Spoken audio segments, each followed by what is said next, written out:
Assalamu alaikum everyone, welcome to the channel. Today we're back at Alta Nissan for reviewing the all-new generation, the 2025 Nissan Murano. A lot of people were looking at this car when this car came out that it doesn't look good.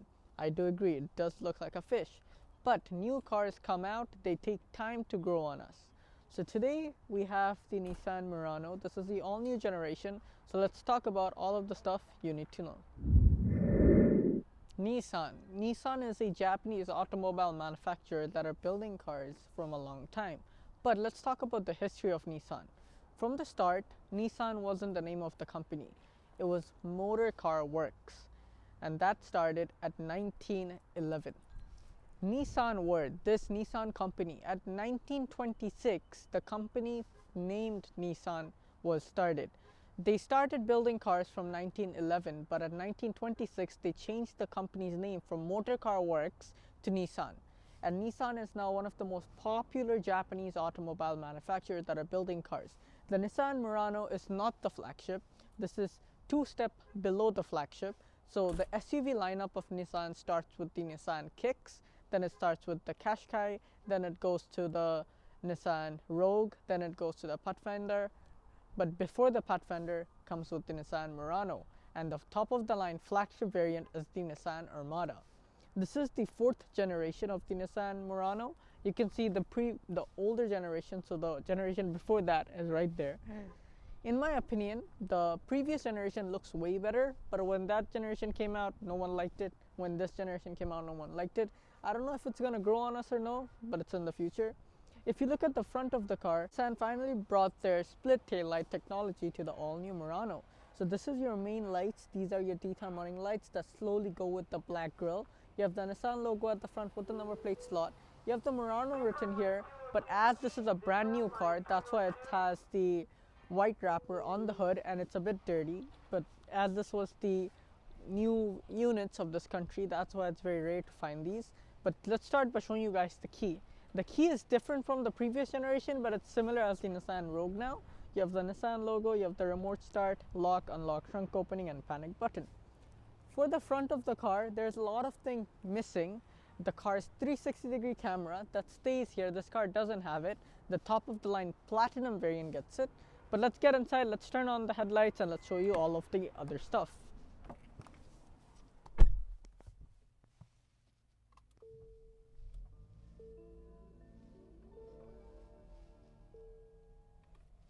Daytime running lights, hazards, headlight, high beam off. Now I'm gonna come outside for showing you guys the headlights. The split tail light technology actually does help Nissan at night times, but it doesn't look like the best one. You have the side reflector because it's a North American spec. Then you have the projector setups with your high beams. And then you have the black panel with Murano written, and it all the way continues to the other side with the Nissan logo and the daytime running lights illuminating here with the car's hazards. This is the baseline model, but it still gets two parking sensors at the front. You have the front number plate slot right there, so you have two on the top, two at the bottom. But you have the front number plate slot, you have the towing hook right there, and you have opening here for ventilating the car's engine. Overall, it does look very nice. You have your rain sensing wipers that automatically work, and you have the car's radar and all of the different stuff on the front windshield. Overall, it's not a bad car to look at, but let's start unwrapping it because as it's a brand new car, it does look nice, but as you can see below the wrapper, it is actually the car's body color. But I'm going to do that a bit later because it's way too cold, my hands are frozen. So let's show you what's the powertrain of the new Nissan Murano, because before the Nissan Murano was a 3.5 liter V6 engine, and people used to buy the Pathfinder instead of the Murano because it had the same engine with more seats. So let's see what is the powertrain for this generation.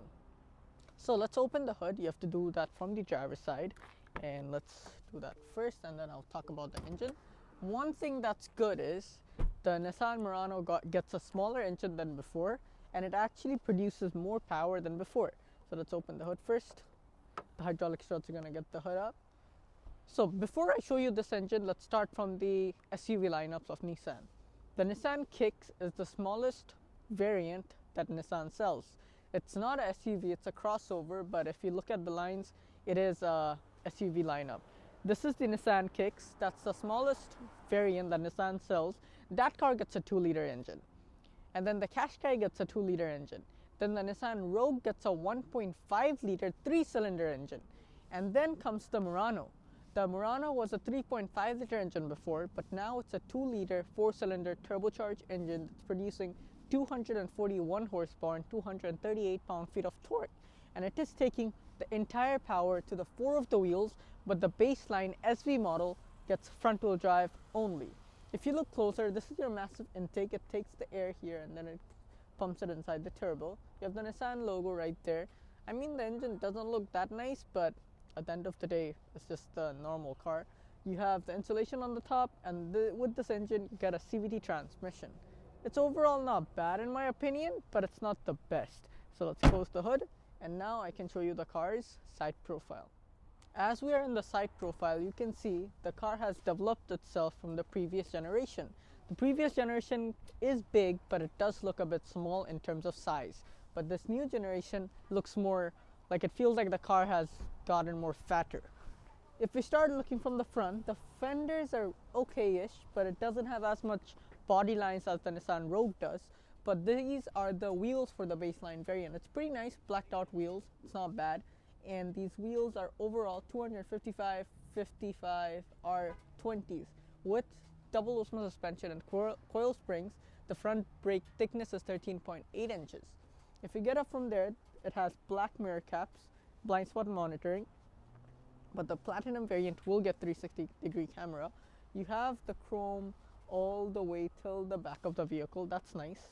And you do have keyless entry, so you press this button, it locks itself. Press this button again, it unlocks itself. You have it on the front doors. You have this plastic variant right here, but the platinum will get painted variant. As I didn't see the platinum with my eyes yet, I'm not going to say anything about it. But the rear wheels are same as the front, but the rear brake thickness is 13 inches, and you have multi-link suspension with coil springs. If the car is unlocked, just press here, your fuel tank opens. It's a capless tank, and it's a 60-liter tank for a 2-liter vehicle. In terms of fuel economy, I don't know yet, but the internet says it's going to be a good 11 or 12 on the city. Pretty nice side.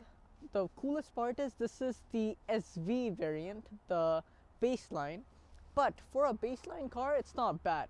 But over the one that's more expensive than the SV is the SL, that gets a better looking wheels, but it basically has the same interior. But the platinum gets the biggest difference from all of the different variants. Let me show you the car's rear. So now we are showing you guys the rear of the Murano. This is probably the only part that I like about the Murano. Is before it had like a one tail light, now it has a connected tail light. So it all the way starts from here and all the way goes there. But it's better if I go inside, turn it on, and then come outside. So let's get inside real quick.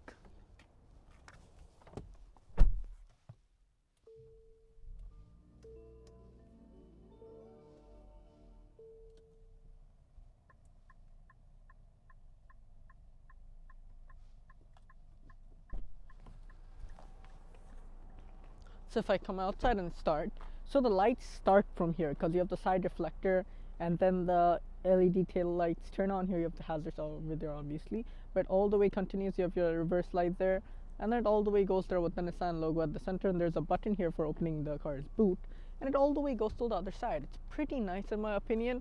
If you go on the top, you have your upper stop brake light and your rear windshield wipers hidden under the rear spoiler. You have a shark fin antenna on the top, and the roof also has the same white wrapping over it. It says Murano here, all-wheel drive. Since this is the SV, it doesn't have any letters, but the SL and the Platinum does get letters at the back. You have parking sensors at the back too. You have the number plate slot with the reversing camera. You have 2 reflectors here. It's pretty nice in my opinion. If you press this button, the power tailgate opens up, and then you can see you have almost 650 liters of storage at the boot. That's 50 liters more than the previous generation in terms of height. And then if you pull this up, you have your tire inflation kit and your sound system subwoofer. It's pretty nice in my opinion, not bad.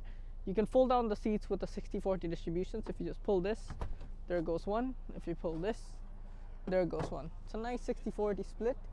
But overall, it's not bad. You have 2 buttons here. One is for closing the boot, one is for closing the boot and locking the car. So let's close the boot first, and then we can get inside the all-new Murano. So now let's get inside the Murano.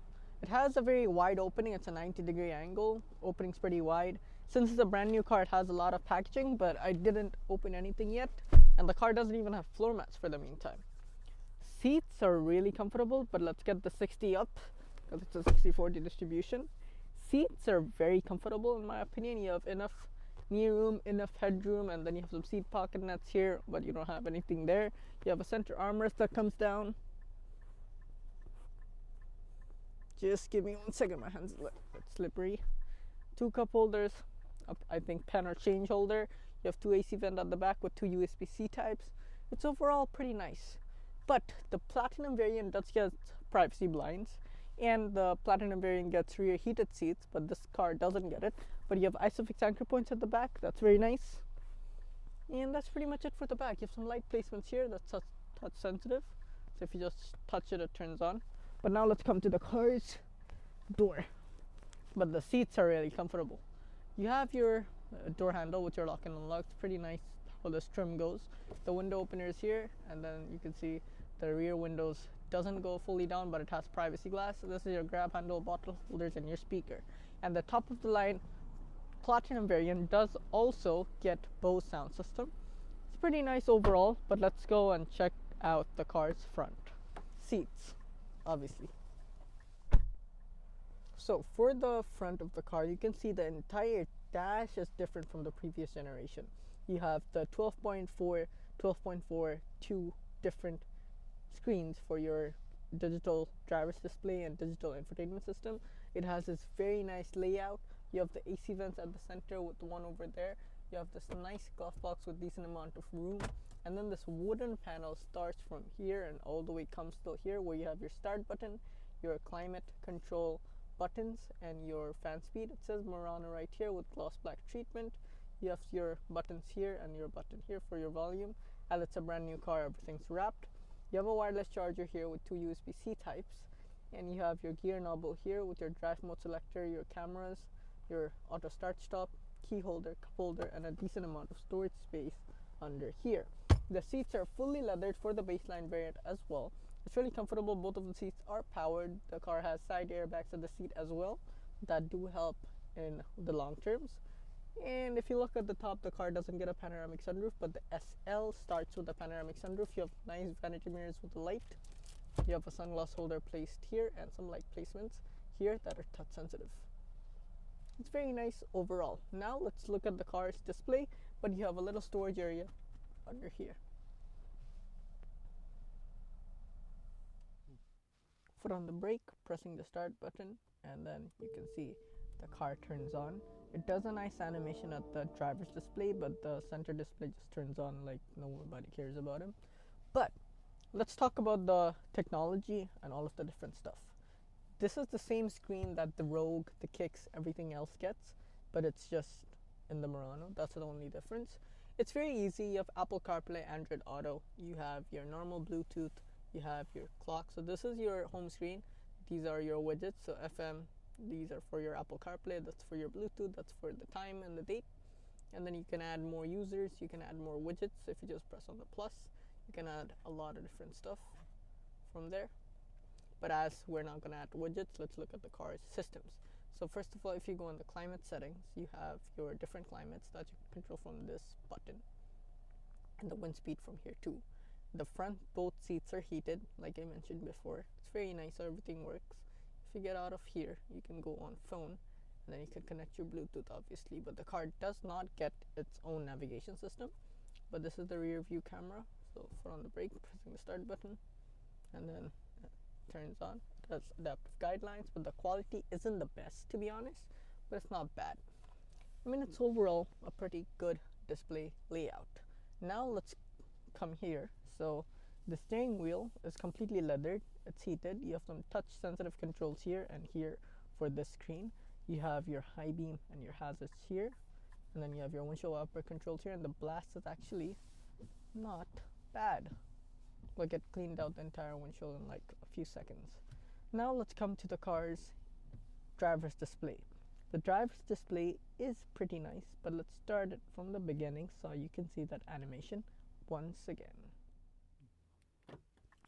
So for the driver's display, I'm gonna put the car in ignition first, so it does the animation again, but never mind. Let's turn the car on, so it does the animation again, and then we can start looking at the car's driver's display. So it's pretty simple, it's fully digital, and this is your RPM, red lines at 6,000, this is the drive modes, this shows you the car's gear, this is the engine temperature, this is the kilometer that the car has. 20 is because some people test drove this car. That's your speedo, top speed is 240, that's your fuel gauge, and it also has a miles per hour conversion and how much range the car has with the fuel it has. You can control everything with this button. So this is for your range and meter stuff, so your fuel economy stuff. This is for your tire pressure monitor, this is for the auto start stop function, this is for your 4x4 information, this is for your audio, this is for all of the safety systems like blind spot monitoring, lane keep assist, automatic forwards braking, and all your different speed limit signs. And then if you go on settings, you have a lot of different controls, like you can actually change the layout of the screen. So if you change meter, this is the simpler term, and then if you press this again, this is the more basic one. You have a lot of different controls that you can use from here, and this car actually has the auto driving feature. So this car will auto drive by itself, but someone has to put their hand on the steering wheel, and that's pretty much it. It's pretty simple as that. It's pretty nice in my opinion. If you change the driving modes, it just says eco or sport. That's basically it, and you can control the brightness from a button that's here. That's pretty much it. Now I'm going to show you the car's door. First of all, here are the buttons for the brightness of the instrument cluster, and then you have the nice trim again. You have your AC vent. These are for your controls like your automatic parking, heating steering wheel, opening for the trunk, auto brake, and parking brake. This is a button for opening the car's hood. Then you have your dead pedal, brake pedal, and gas pedal. Then over here you have your seat controls. It's pretty basic, pretty simple, I'm not gonna lie. Let's turn the car off because now we're gonna show you the door. You have the white stitching with the black leather. You have the nice trim with the door opener, and then it all the way goes till the back. You have your grab handle here with the gloss black treatment with your window lockers and window openers. You have the exterior mirror controls, lock and unlock. You have few bottle holders and your speaker. It does get the Nissan standard speaker, but the higher trim will obviously get some better speakers. Overall, it's pretty nice. I think it's not a bad car, but for the price, I think the Nissan Pathfinder is a better choice than this car.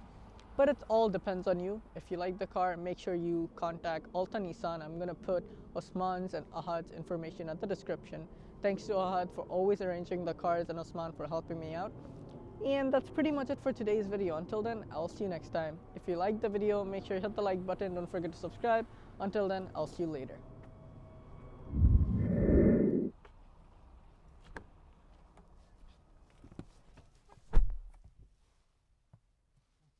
Before we end, I'm just gonna quickly drive this car around the parking lot, or some people are gonna be like, why isn't there a driving part? So here we go. Wear your seatbelt whenever you're driving your cars. And it's pretty nice how everything turns on with the dash and everything, and the gear knobs are placed here. So drive, and the parking brake is located here. The visibility of the car is actually pretty nice, but it's overall a very big car, so it's very complicated to see everything. But as this is a brand new car, it's really smooth, and it's overall one of the nicest cars that's in the market right now. But a lot of people are gonna tell me that, wow, this is the nicest car in the market, but it's not the best car in the market. I didn't mean it that way. I meant it, it's a Nissan car that's not the flagship, but it's not the baseline variant, but it's overall a pretty nice car to have that's in the price range. And it's actually really nice to drive. It's very smooth. It's a reliable machine. If you need a car that's bigger than the Rogue and you don't need more than 5 seats, this is probably the car you need. You can see there are 2 kicks right there. One is the SV, one is the SR Premium. So it's pretty nice how they have all of the variants and all of the cars that you may need. I mean, it's nice how Alta Nissan always provides all the cars to me whenever I need them. And it's also nice how easy and helpful it is to do a video over here. If you like the driving part as well, make sure you hit the like button. Don't forget to subscribe. Until then, I'll see you next time. Peace.